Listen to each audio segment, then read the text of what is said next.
Kisah bermula di Kota Bandar Lampung ketika seorang pengusaha juga anggota DPRD Kota Bandar Lampung bersahabat karib dengan seorang polisi bintara anggota Polresta Bandar Lampung.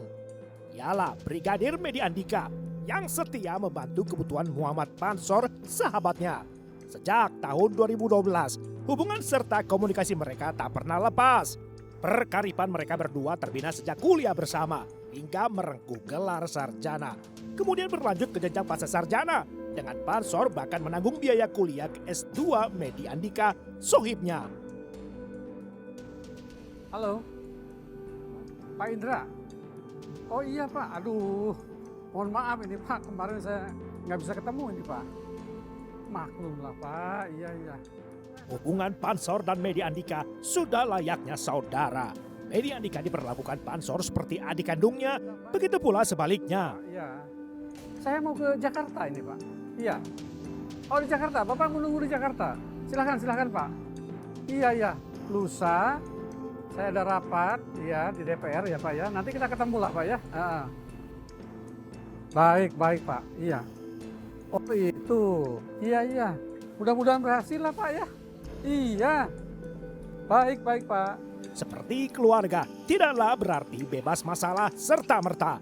Tak disangka, ini ternyata memendam amarah oleh karena perbuatan Pansor yang dinilainya salah. Puncaknya 15 April 2016 tampaknya. Segala amarah Medi tumpah ruah, menyeruak keluar dari hatinya.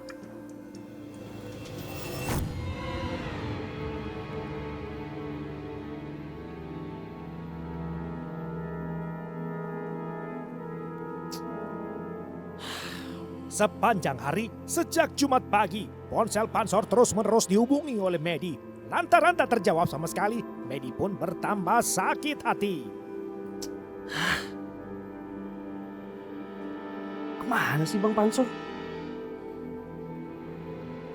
Dia angkat ngapain sih dia? Astagfirullah. Ada perlu apa ya si Medi? Sampai-sampai panggilan tak terjawab, kok banyak begini. Saya telepon balik lah. Met. Halo. Bang. Halo Medi.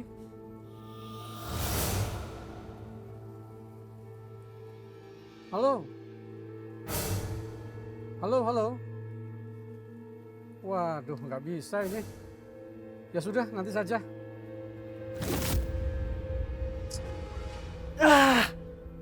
Dimatiin lagi. Kesel banget ya. Sekarang aja dia udah jadi. Sombong banget sama aku. Jam 2 lagi. Kurang ajar emang lama-lama tuh sih. Selepas setengah hari, akhirnya Pansor meluangkan waktu menemui Medi. Sementara Pansor tidak tahu sama sekali perihal masalah yang hendak diutarakan oleh Medi. Termasuk tidak tahu betapa Medi kadung sakit hati. Halo, Met. Ada apa, Met? Oh itu, nanti jam 2 aja. Kita ketemu jam 2 ya. Apa? Iya jam 2. Iya. Kita ketemu jam 2 ya. Udah gitu aja ya. Ya. Saat bertemu, sikap Pansor acuh tak acuh. Seperti biasanya, sang anggota dewan selalu sibuk dengan urusannya, berkomunikasi dengan kolega atau rekan kerjanya, sementara Medi yang memegang kemudi terus diabaikannya. Assalamualaikum Umi. Waalaikumsalam Ayah. Iya, ini Ayah mau ke kantor dulu. Terus? Iya, tadi sekretaris bilang ada dokumen yang harus Ayah tanda tangani di dewan. Gitu. Terus Ayah pulangnya malam lagi? Iya. Lembur? Enggak. Sepertinya enggak lama. Iya. Setelah selesai dari kantor, Ayah langsung pulang ini. Ya udah Ayah hati-hati ya. Iya. Ya, gitu aja. Assalamualaikum. Hei Medi, kamu ini kenapa sih? Akhir-akhir ini Abang bingung lihat sikap kamu itu. Saya jengkel sama abang. Saya sakit hati. Abang itu udah gak pernah lagi ada waktu buat aku. Abang itu selalu sibuk. Selalu aja ingkar janji. Udah gak peduli lagi sama aku. Abang sekarang ini seperti habis manis padi buah. Loh, bicara apa kamu? Habis manis padi buang? Apa kamu sudah lupa? Yang membiayai S2 itu siapa kalau bukan abang? Apa kamu sudah lupa? Abang membantu karir kamu di Polres Bandar Lampung. Jangan begitu. Seolah-olah abang tidak peduli. Kamu itu sudah kuanggap seperti adikku sendiri. Bang, jangan abang mikir. Kalau abang udah jadi anggota dewan, abang itu bisa semena-mena. Kalau aku dianggap adik, kenapa abang harus bohong terus? Saudara macam apa itu? Abang juga sibuk. Banyak juga kegiatan deh. Tapi kamu jangan bilang begitu. Jasa abang itu besar buat kamu. Kalau mau jujur, kamu itu buruk rupa, cermin dibelah. Sudahlah, berhenti menyalahkan orang. Tidak baik itu deh. Amarah Brigadir Mediandika sampai pada batasnya. Ajar! Abang itu harus dikasih pelajaran ya. Ah, sakit. Sakit. Sakit ini. Diam! Abang gak usah teriak-teriak. Abang mau aku bunuh. Hah? Teganya. Ya Allah, bisa kehabisan darah ini. Ya Allah. Itu dia emang masalah. Abang itu emang gak pernah sadar kesalahan abang itu apa. Ya Allah. Ya Allah. Udah, kita selesaikan semua ini di rumah. Tak ada lagi istilah saudara sebab sebutir peluru sudah mengakhirinya. Tembakan Mediandika menembus paha kanan Pansor hingga melukai tumitnya pula. Darah segar terus mengucur dari luka sehingga Pansor perlahan kehilangan kesadarannya dalam perjalanan menuju rumah Mediandika. Selama itu pula Mediandika tidak sedikit pun mengurangi derajat amarahnya terhadap abang angkatnya. Medi sudah punya rencana. Kehilangan banyak darah, setibanya di rumah, kondisi Muhammad Pansor makin parah. Muhammad Pansor tak berdaya. Muhammad Pansor pun meregang nyawa.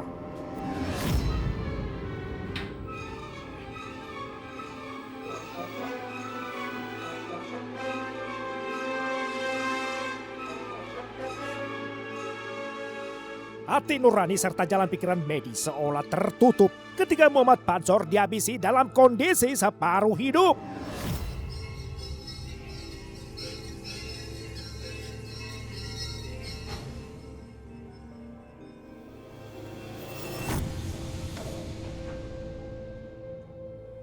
Sukses memperdaya temannya Tarmidi untuk ikut mendampingi aksi busuk Medi terbungkus rapi. Tarmidi manut saja sepanjang perjalanan menuju kecamatan Martapura. Meski bau amis darah pekat dihirupnya. Selama 6 jam perjalanan, Tarmidi tak sekalipun melontarkan pertanyaan.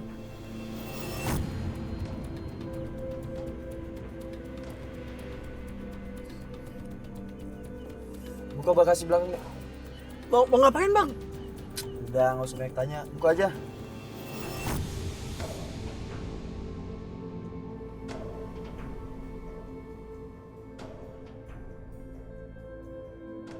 Medi memutuskan berhenti di jembatan Muara II di kecamatan Martapura. Di sana, Medi membuang kardus pertama, potongan jenazah sang anggota dewan isinya.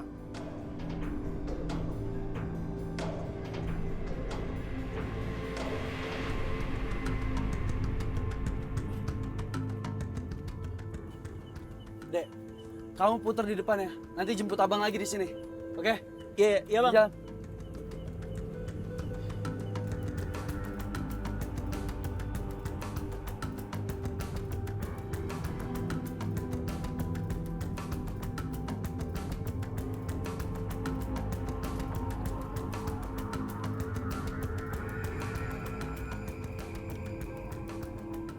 Bang, lama banget bang. Udah cepet jalan. cepetan jalan. Dek, berhenti di depan, Dek. Berhenti di depan. Oke. Bang, sebentar. Ada yang mau tanya. Abang mau buang apa sih, Bang? Lebih baik kamu nggak usah tahu dan jangan banyak tanya. Sekarang buka bagasi belakang.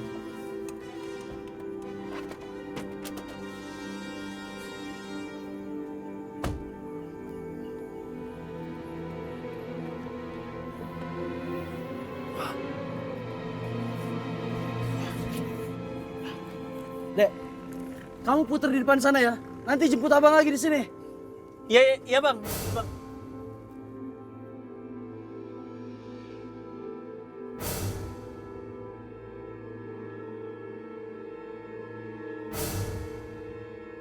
Serampungnya, Medi beralih ke jembatan kedua. Di sana, ia kembali melakukan hal serupa. Namun terlebih dahulu, Medi membakar kardus kedua.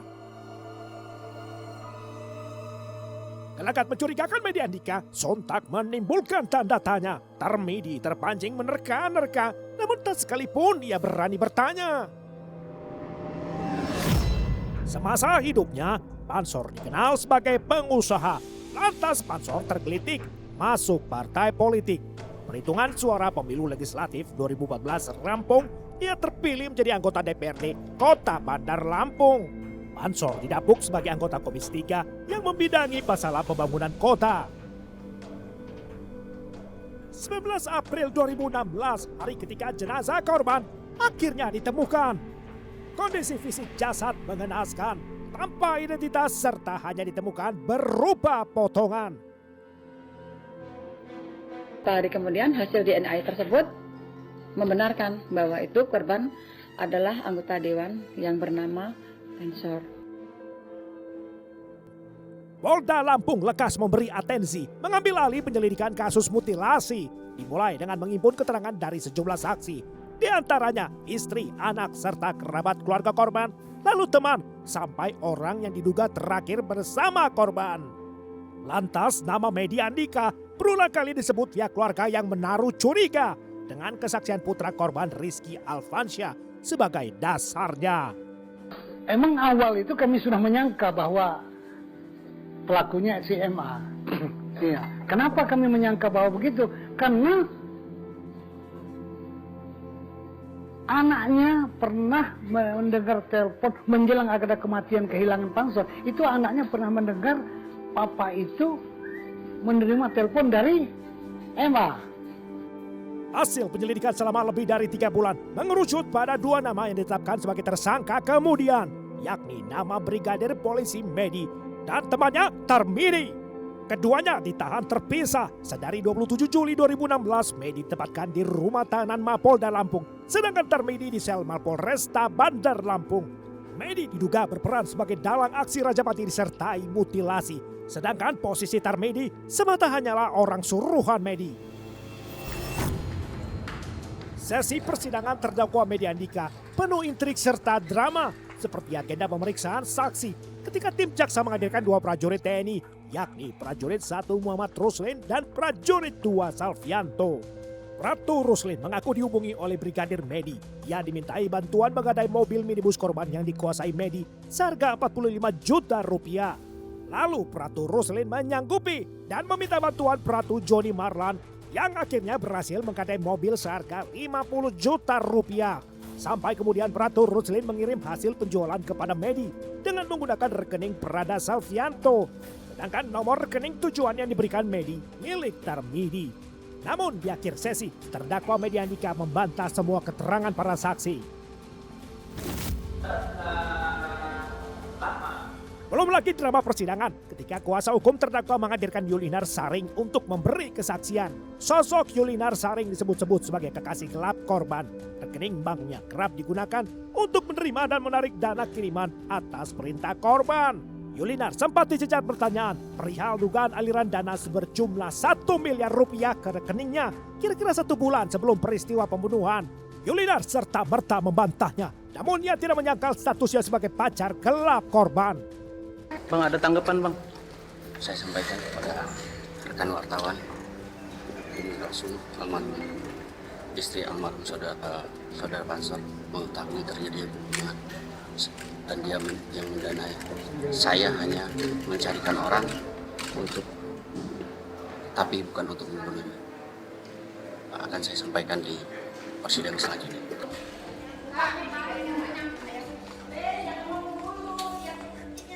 Setelah membungkam cukup lama, ucapan terdakwa Medi Andika seperti pedang bermata dua, membuat kubu keluarga korban terpecah seketika. Antara keluarga besar Muhammad Pansor dan istrinya, satu sama lain saling curiga. Konflik baru terciptalah sempurna. Lantas, apakah benar ada konspirasi di balik peristiwa?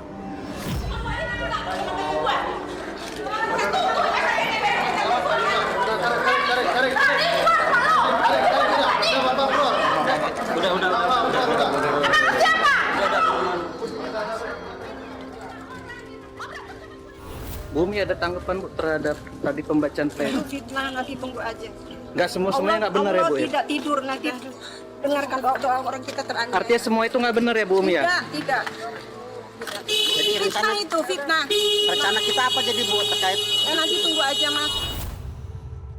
Seperti yang dijanjikan, terdakwa Medi Andika akan memberi penjelasan di muka persidangan. Berulang kali terdakwa menegaskan bahwa dirinya bukanlah pelaku pembunuhan, tetapi cuma sebagai orang suruhan Umi Kalsum, istri korban.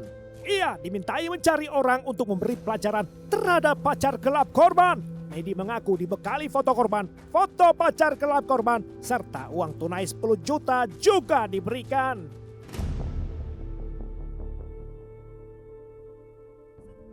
Hingga puncak persidangan 17 April 2017, amar putusan Majelis Pengadilan Negeri Tanjung Karang Tengah menyatakan terdakwa Medi Andika terbukti bersalah melakukan pembunuhan berencana, sehingga dijatuhkan pidana terhadap terdakwa Medi dengan hukuman mati. Menjatuhkan pidana terhadap terdakwa Medi Andika Esa MH bin HM Bastari oleh karena itu dengan hukuman mati.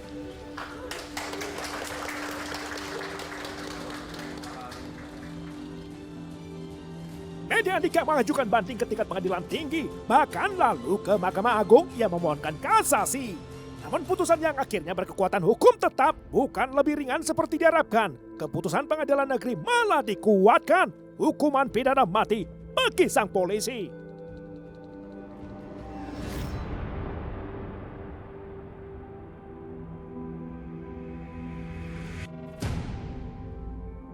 Kolonel Laut Muhammad Irfan Jumroni namanya. Ia guru militer utama di Komando Pendidikan TNI Angkatan Laut Surabaya. Seorang perwira terhormat dan berwibawa. Penerima penghargaan Satya Lancana Kesetiaan, juga Satya Lancana Wijasista. Akhirnya tergolong cemerlang, namun kehidupan rumah tangganya terbilang malang. Selama hampir 20 tahun menikah, pertengkaran serta kekerasan menjadi hal lumrah. Sang kolonel tampak payah menakodai bahtera rumah tangganya. Alasannya disebut karena ulah mertua yang terlalu mencampuri urusan rumah tangganya. Bila datang murkanya, Kolonel Irfan tega menyetop nafkah sebagai hukuman terhadap istrinya Eka. Sampai akhirnya Eka mengetahui bahwa Irfan mengkhianati dirinya. Denny, kamu dapat hadiah mobilan ini dari siapa? Ngapain kamu nanya-nanya? Itu mobilan saya yang beli. Banyak kenapa? Loh, kok jadi kamu yang gelisah? Aneh. Sayang, kamu mau tanya dong?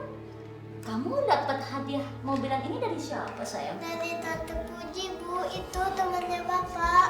Oh. Keluar kamu! Cukup! Cukup udah! Saya minta cerai! Dasar kurang ajar kamu! Oke, kalau kamu mau cerai, ayo kita cerai. Saya sudah menderita selama 20 tahun sama kamu! Ya udah! Silakan!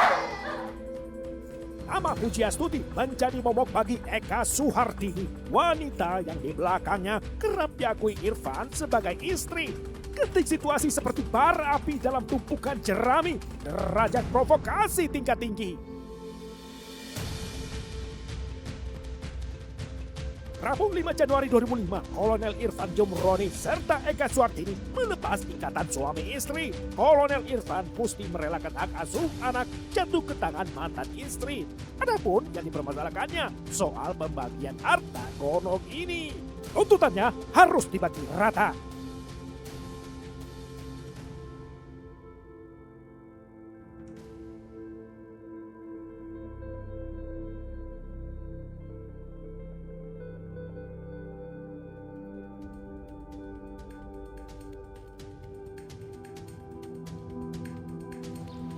Berapa peluang kita menang? Tenang, Pak. Saya yakin kita pasti menang. Bagaimana jika kita kalah? Apalagi uang hasil penjualan mobil sudah dipakai. Masa saya harus nombok? Pak Irfan tenang aja. Bapak jangan pesimis. Kita harus optimis. Percaya sama saya menangkan perkara ini. Optimis tidak cukup, Pak. Pokoknya kita harus menang. Baik. Rumah itu harus dibagi dua. Baik. Saya sudah menderita selama ini. Ayo Pak, kita masuk.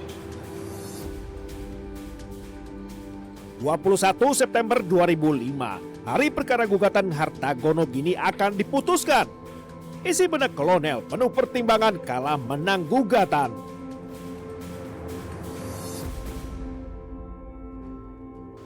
Hadirin mohon untuk berdiri. Majelis hakim memasuki ruang sidang.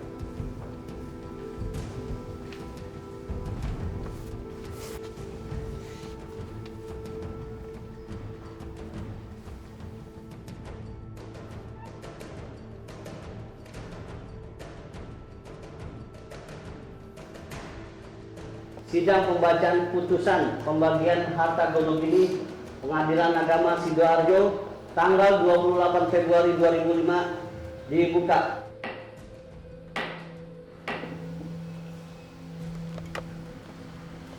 Kepada saudara penggugat dan pihak tergugat, apakah mungkin diadakan penyelesaian secara kekeluargaan saja?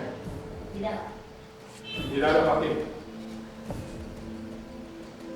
Apakah kedua belah pihak siap mendengarkan hasil putusan sidang? Sudah siap, Pak Hakim. 15 menit berjalan, yang paling dikhawatirkan Kolonel Irfan perlahan mulai menjadi kenyataan. Ketika isi putusan majelis hakim khususnya pertimbangan tidak berpihak pada gugatan Irfan. Sang kolonel keluar masuk ruang pengadilan, bahasa tubuhnya cemas, gelisah serta ketakutan. Beberapa kali keluar masuk ruangan. Curiga majelis hakim terpengaruh fitnah mantan istri. Irfan pecah emosi. Gimana keadilan? Tenang, Pak.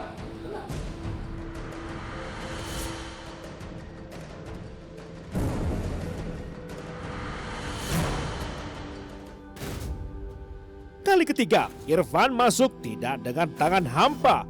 Irfan menyelipkan pisau sangkur di pinggangnya, disembunyikan di balik bajunya.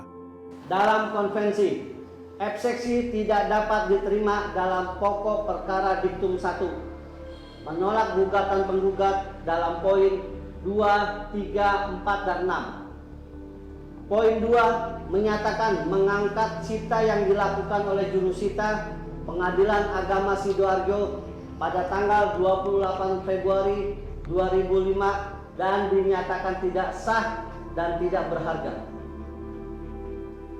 Dalam rekonvensi, eksepsi tidak dapat diterima dalam pokok perkara 1, mengabulkan sebagian gugatan penggugat, menyatakan harta bersama antara penggugat dan tergugat 1. Tambahan bangunan rumah kira-kira 100 meter persegi dalam objek sengketa.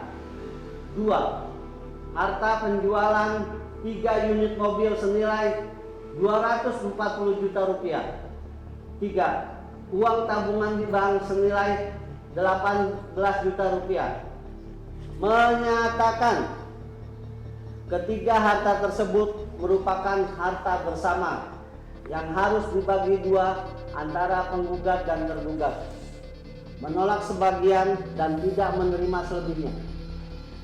Kepada penasihat hukum, apakah sudah mengerti isi putusannya?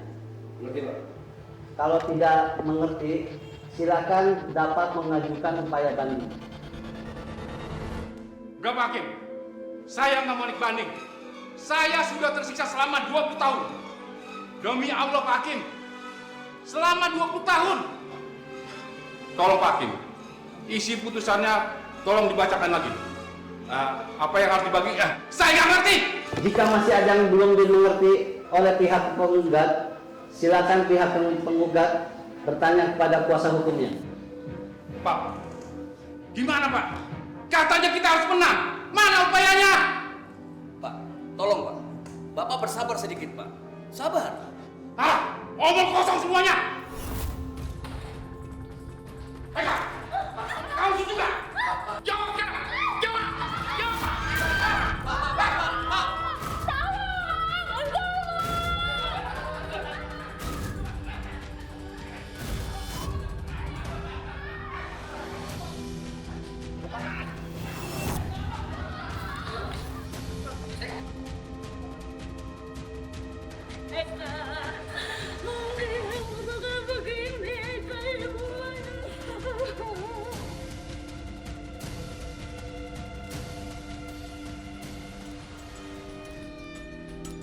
Tindakan Kolonel Irfan Jumroni mencoreng nama baik keluarga besar TNI. Pengadilan Agama Sidoarjo pun bergabung hari itu juga berduka setelah Hakim Ahmad Taufik bersimbah darah mati ditikam saat beracara di ruang pengadilan.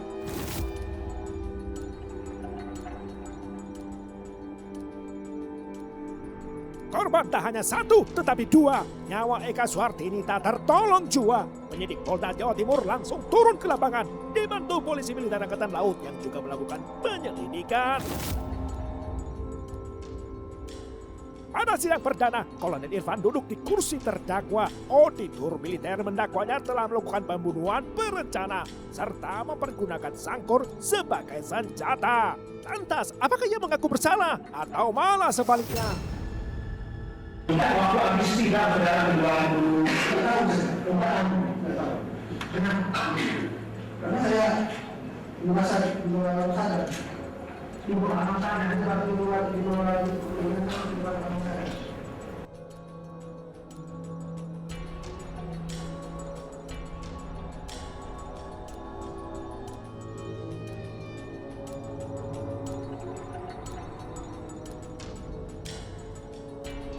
Sebelumnya, menimbang status terdakwa sebagai abdi negara, auditor militer menentukan hukuman mati terhadap terdakwa serta dipecat dari kesatuannya. Terdakwa Muhammad Irfan Jumroni, Kolonel Seklei NR 8145 terbukti secara sah dan meyakinkan bersalah melakukan tindak pidana. Kesatu, pembunuhan dengan rencana. Kedua, pembunuhan. Ketiga, barang siapa tanpa hak memiliki, menyimpan, dan mempergunakan senjata penikam senjata konsum. Dua, memidana terdakwa oleh karena itu dengan pidana pokok, pidana mati. Terpidana mati Kolonel Irfan berharap keringanan dengan alasan kedua anaknya masih membutuhkan perhatian. Irfan memohon ampun kepada keluarga besar korban, yaitu Eka Suhartini dan Ahmad Taufik, dan kepada keluarga besar TNI, khususnya TNI Angkatan Laut. Melalui kuasa hukumnya, Kolonel Irfan mengajukan naik banding ke tingkat pengadilan militer utama. Segala upaya sang kolonel tidak pernah berhenti, asalkan bisa luput dari hukuman mati. Singkatnya, amar putusan pengadilan militer utama justru menguatkan putusan pengadilan militer tinggi 3, yakni hukuman pidana mati. 2 kali gagal, perjuangan Kolonel Laut Muhammad Irfan Jumroni berlanjut ke tingkat Mahkamah Agung RI. Hasilnya, 2 dari 3 anggota Majelis Hakim Agung membatalkan putusan pidana mati tersebut, lantas mengubahnya menjadi penjara seumur hidup. Hanya Hakim Agung Imron Anwari yang berbeda pendapat sendiri.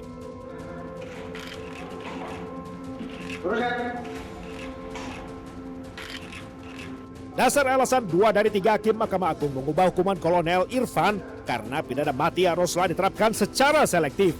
hanya untuk kejahatan tertentu yang menimbulkan efek yang luas atau membahayakan atau merugikan masyarakat umum atau orang banyak. Perkara Kolonel Muhammad Irfan Jumroni diputuskan tidaklah memenuhi kriteria tersebut.